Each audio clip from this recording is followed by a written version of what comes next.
feel like I should clarify something, because Christian just mentioned something to me as he was putting the offering plate away. He came up to me yesterday night and he said, "I thought you were sleeping." I just want to clarify, I did not fall asleep during the worship. He noticed me sitting up here. I was not sleeping. Sometimes I just, I just want to spend time just soaking in the presence of God, and so that's what I was doing. If you do fall asleep, I won't judge you too hard. I'll think you're doing the same thing, but that's not what I was doing. I just wanted to clarify.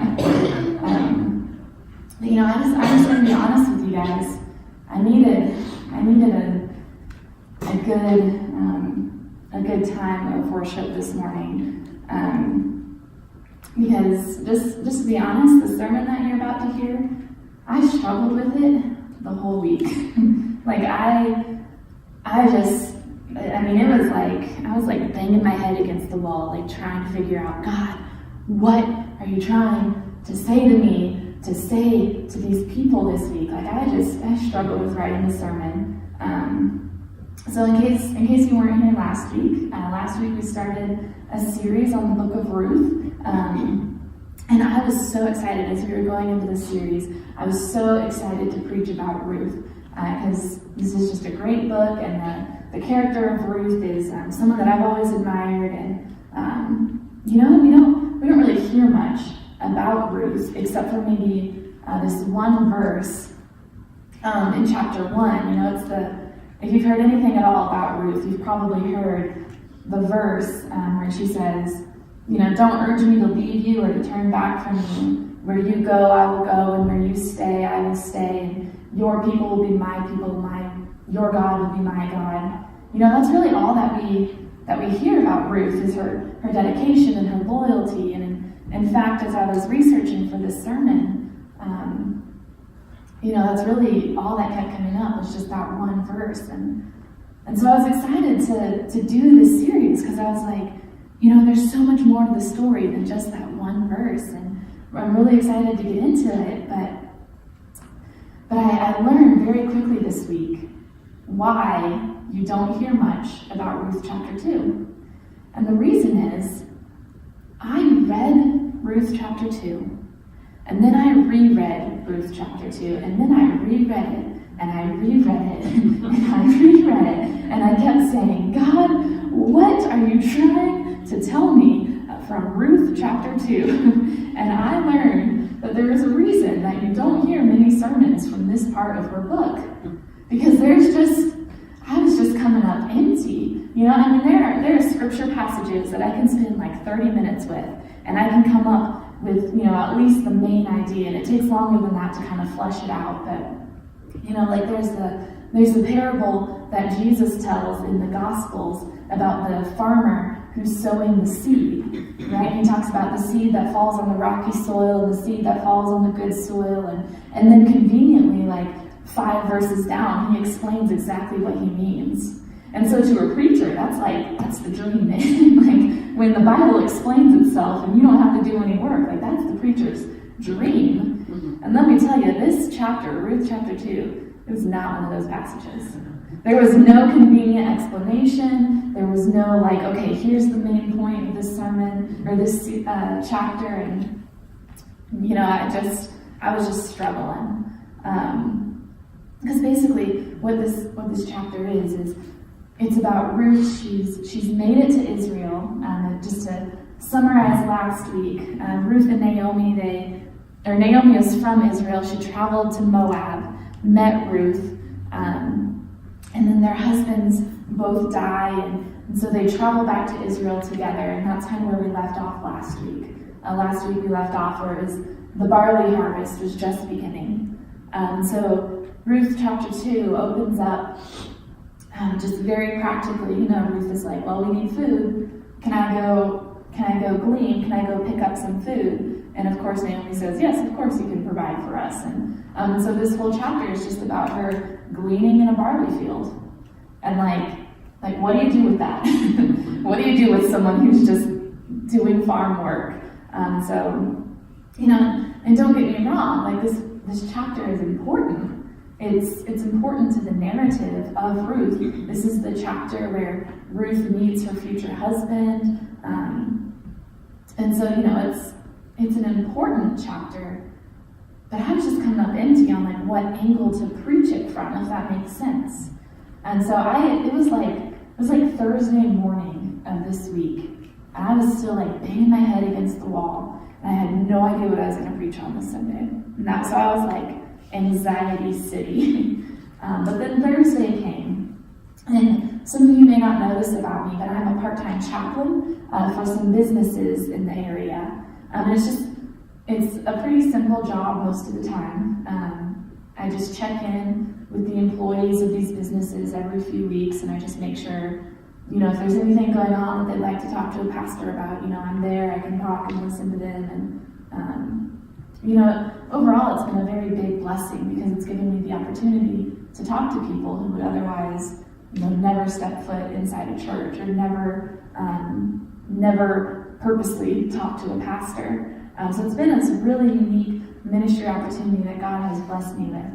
And one of the businesses that I do this chaplain service for has decided that they want me to start a Bible study for the women. And so we meet every other Thursday during lunch.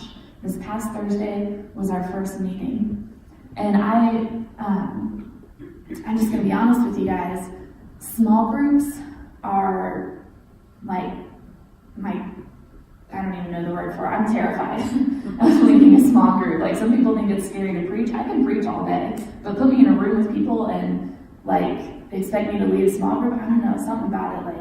It just that's what gives me anxiety. And so I was really nervous about it, but I knew it would be this great opportunity. And so I spent weeks planning this small group. And I know it was going to be a very unique small group because the women at this company have never had a church experience, no church background. In fact, some of them we had to explain what a Bible study was. So I knew that this would be a really unique opportunity because these would be women who would be hearing about the love of Jesus for perhaps the first time in their lives. And so I wanted this first meeting to go perfectly. And so I had been, scouring the internet. I'd been reading the small group curriculum that we have just, in our personal pastoral library. I was asking all of my pastor friends, here's the situation, here's the uniqueness of this group, what would you suggest? And I came up with nothing. I had no curriculum. Thursday morning came, and I had no idea what we were going to talk about. And so you put me in that place, me who's afraid of leading a small group, in this place where I had no game plan, no questions prepared. I don't even know what passage we're going to read. And, I was terrified, and I had nothing. So I just decided that morning, after stressing about it for weeks and weeks, seriously stressing about it, I decided, I'll just write my own study. And it didn't really take that long, and I didn't really think it was that bad. I probably could have prayed about it a little more than I did. But I didn't, when you're stressed out, it seems like the less time you have to pray. And so I take my Bible study, and I head to the work site, and I'm getting everything set up, and then one of the other chaplains comes in, and she tells me, I've got some bad news. There's only going to be 4 of us here this morning. And 3 of those women that were there this morning, including me, were chaplains. So I had been stressing about this Bible study for weeks and weeks and weeks. And it turns out only one of the women that I had been praying for and thinking about was going to be there. And the woman that came is actually one of the only believers at this work site. Do you know how frustrated I was when I found out that I had been stressing about writing this awesome Bible study for non-believers, and then we get there and it's just 4 believers in a room? And I was mad. I was like, why had I been stressing? I was kind of mad at the women who didn't show up. How dare they not show up to my Bible study? And I was kind of mad at God for not just sending a sign that said hey, you don't have to worry about it because no one's going to be there anyway. I was just mad. I didn't really show it, but I was mad. But then one of the chaplains reminded me, and she said, maybe God orchestrated this for a reason. Maybe we're the 4 women that need to meet today. And you know what happened when that woman showed up? We realized that that's exactly what needed to happen. Because the woman that showed up, like I mentioned, she's the only believer at her job. And so she's really the only one that has kind of an emotional stability. She's really the only one whose life is even somewhat stable. And so she's viewed as the strong one. And so she's viewed as this woman who, people can talk to and just dump all of their stuff onto, and then they leave without ever asking how she's doing. She's viewed as the one who has it all together, and so no one really needs to check on her, right? She's got all of these different pressures, and she's the HR rep of the company, and so she knows what's going on in her coworkers' lives, and no one really knows what's going on in her life.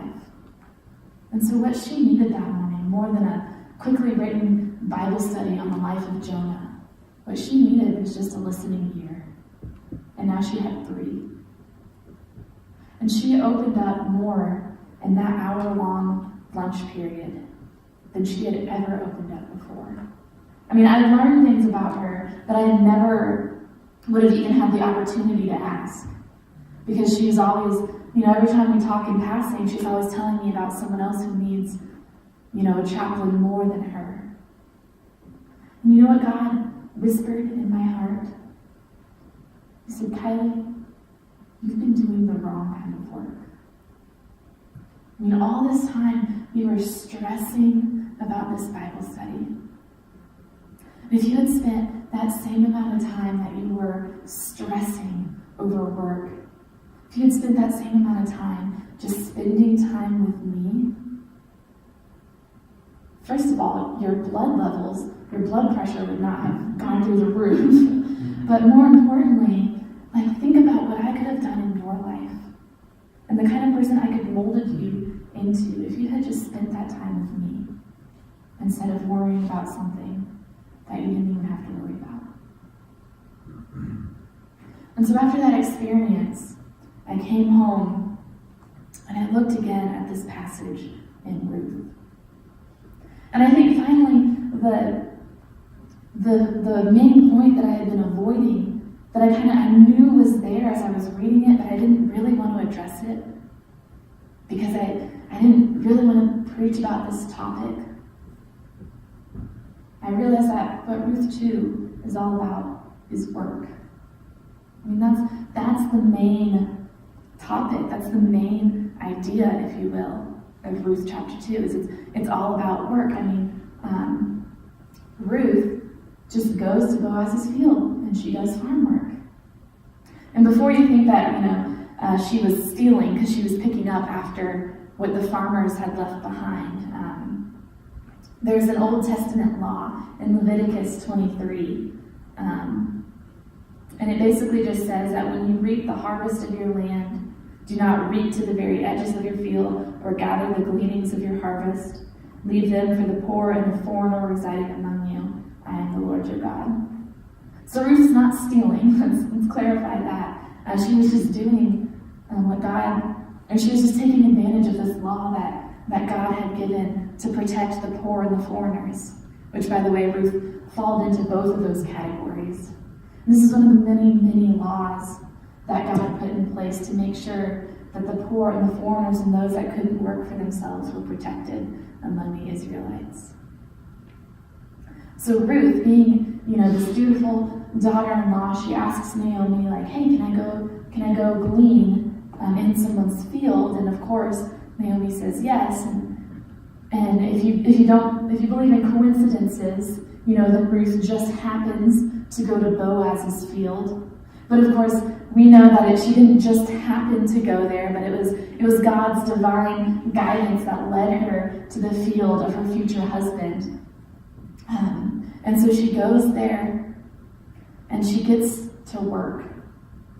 And she's such a hard worker that she not only catches the eye of the overseer of the servants of Boaz, but she catches the eye of Boaz himself as he's returning home from, I guess, a business trip or something. And anyway, it leads to this conversation in verse 6,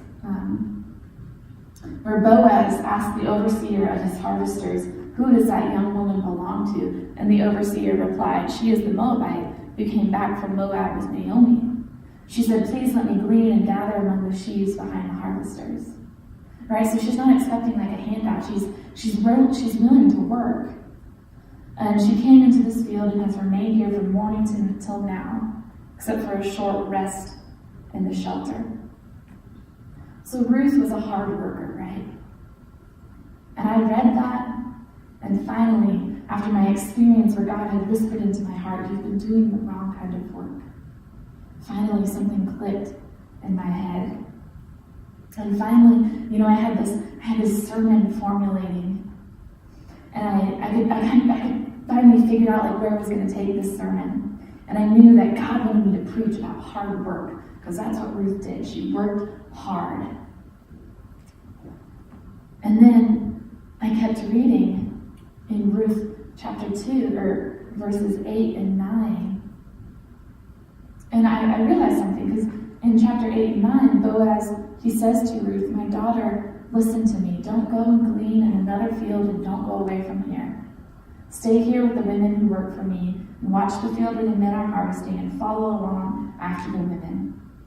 I have told the men not to lay a hand on you, and wherever you are thirsty, go and get a drink from the water jars that they have filled." And so Boaz is basically blessing Ruth, "Go ahead, work in your field." And I got to thinking, like if Boaz really wanted to be generous, he could have just given her, she gathered about 30 pounds of grain that day, and if he really wanted to be generous, he could have just given it to her, save her the day of hard work.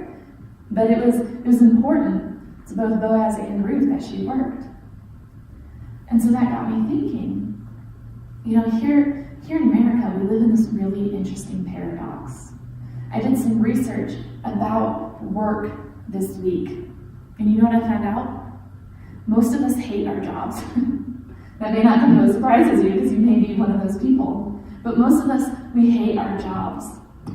And yet we work more hours per week than any other developed country in the world. We're number one in the hours that we work, and yet we're most likely to hate our jobs. And so we don't need to be told to work more. And perhaps that's why I was struggling so much to realize that this chapter is about work. Because I don't need to stand up here and tell you guys, work more. Because we as Americans, we get it. We get that work is important. It gets ingrained in our heads at a young age. Our culture revolves around the work that we do. And I could stand up here and I could say that work is not inherently evil, because it's not. Even in the Garden of Eden in paradise, Adam and Eve worked.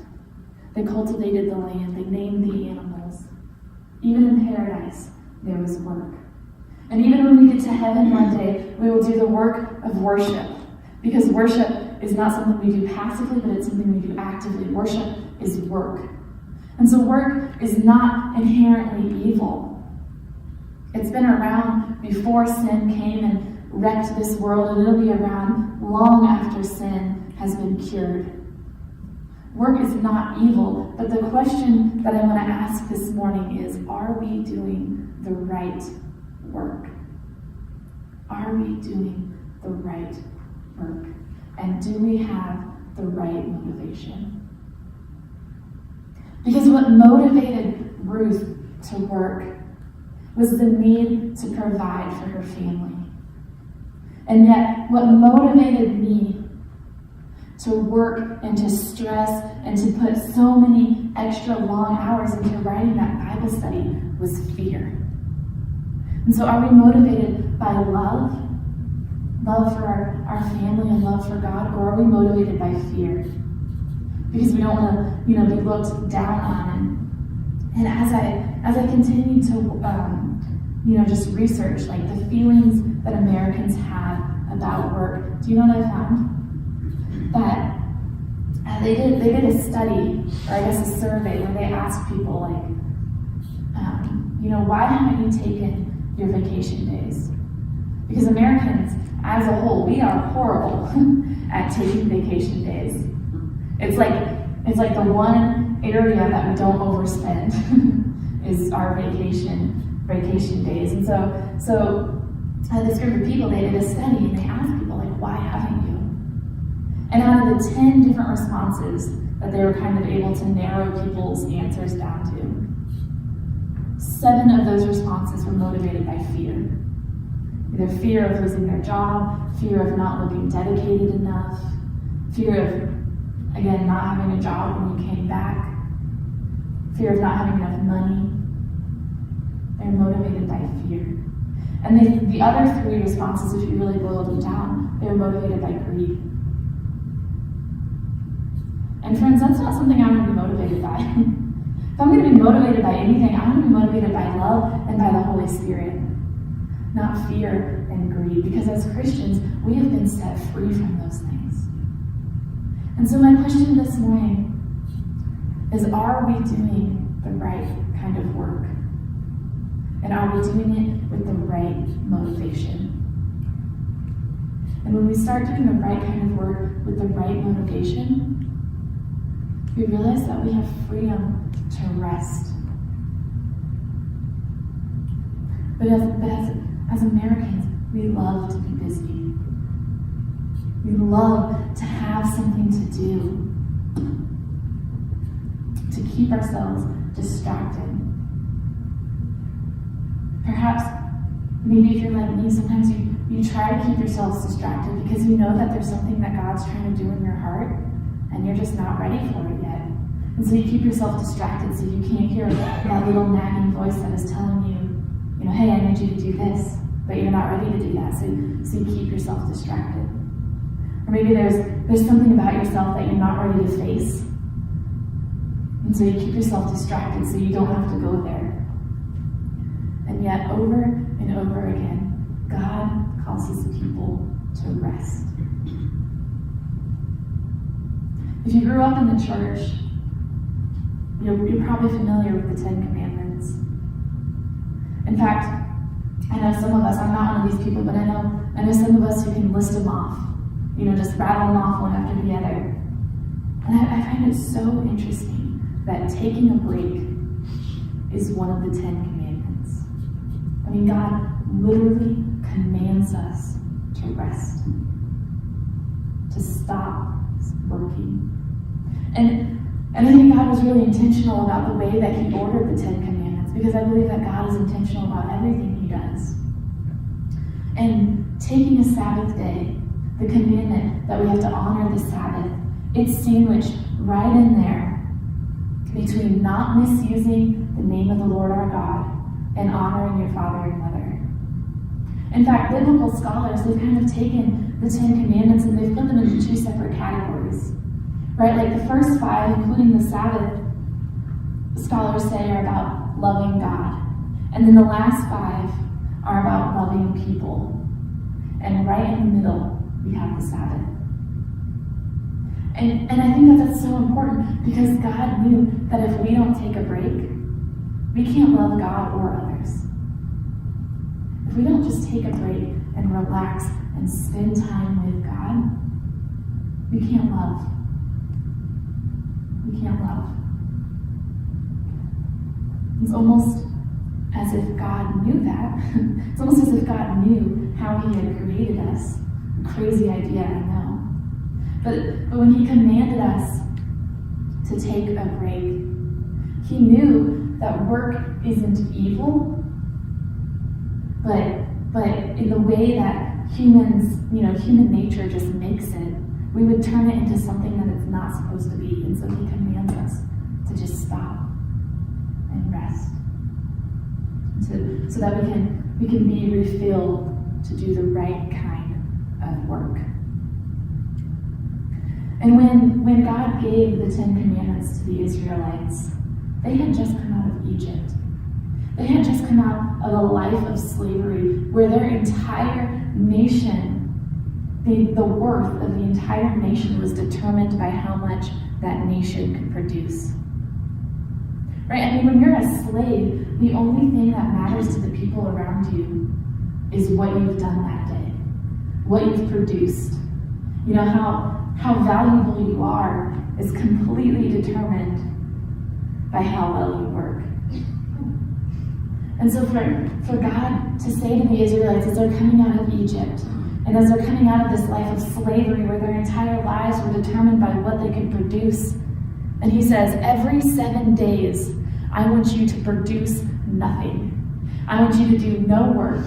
I want you to spend time with me.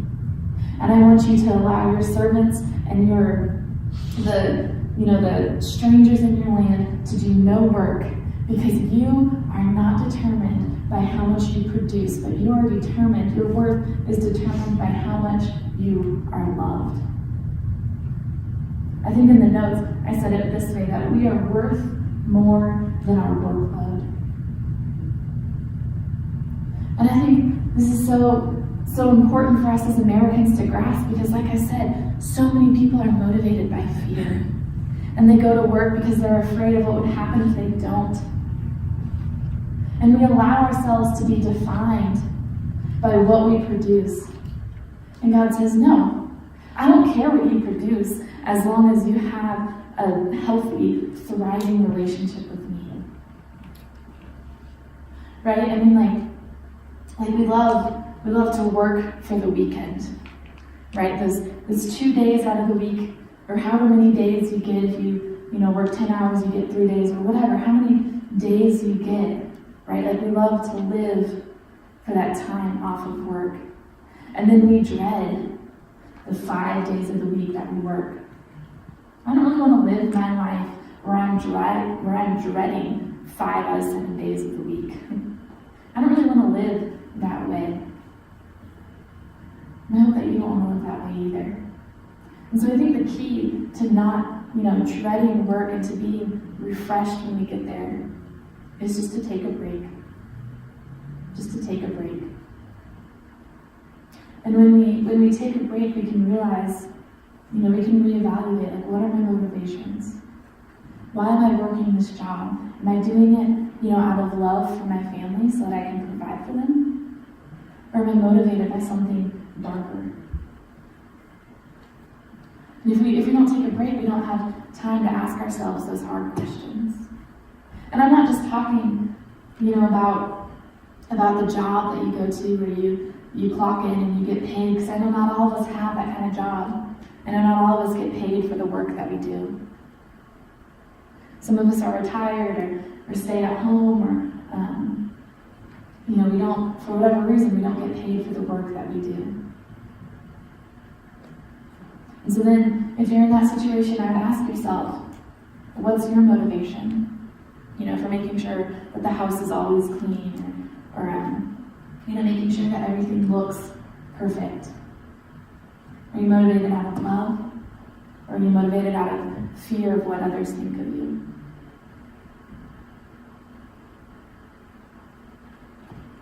And so this morning, as we wrap up, I just want to give us permission to take a break. Because like I said, work is not evil, but Satan can use it. I mean, this week, I've already admitted that I was stressed out all week.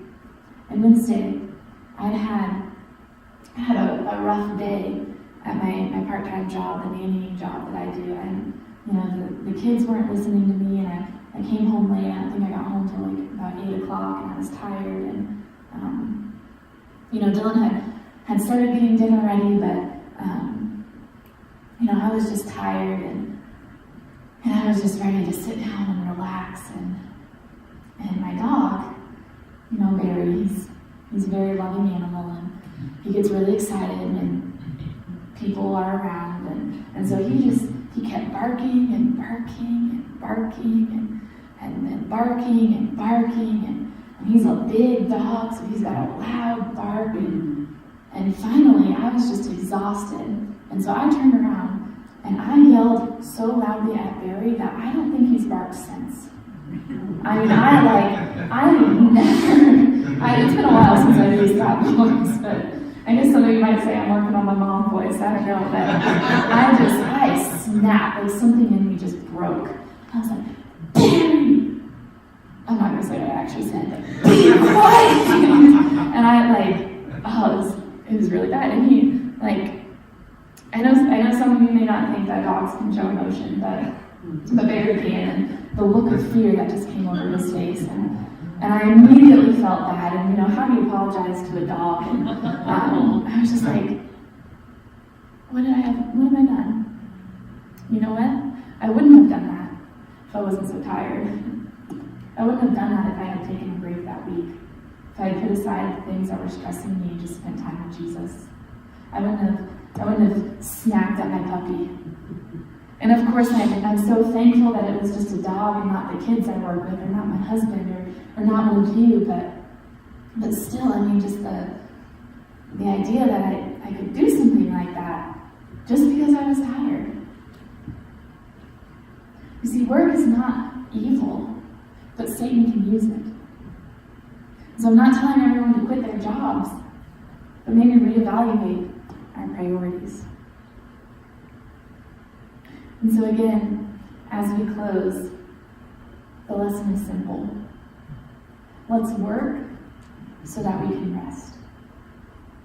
Let's work hard while it's time to work, so that when it's time to rest, we can put aside the work and we can just rest.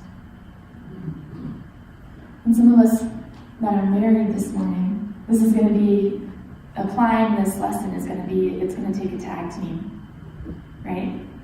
Because some of us, are going to have to call out our spouses if they're working too hard, or maybe we're going to have to pick up some of the workload so that they can have time to rest. And for those of us that are single, maybe it's time that we find someone that we can delegate some of our responsibilities to, so that we can find time for rest. Because it's not something that God commanded us to just so that we can stop working, but it's something that He commanded us to so that we can continue to be molded into who He has called us to be. So let's spend some time with God this morning, shall we? God, I thank you. I thank you that you love us. God, I thank you that you don't determine our worth by what we can produce. You don't determine our worth by our workload. But God, I thank you that you called us to rest. You set the example of rest because you know that it's something that's really hard for us humans. You know that it's something that if you didn't constantly remind us to do, that we would just forget about it.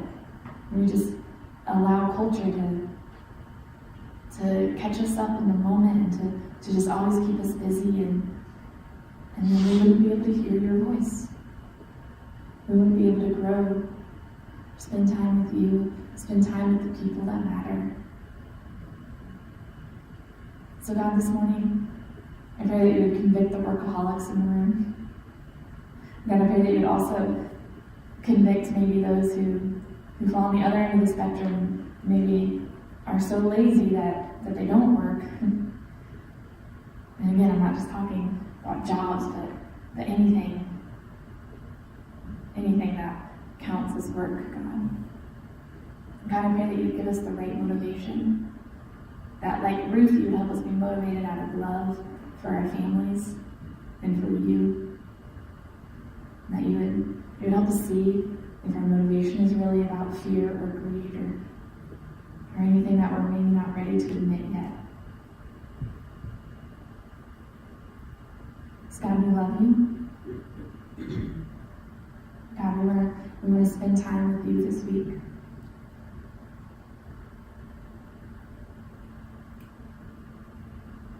God, I just pray that as we leave this morning, you remind us that it's okay if something gets left undone. It's in your holy and precious name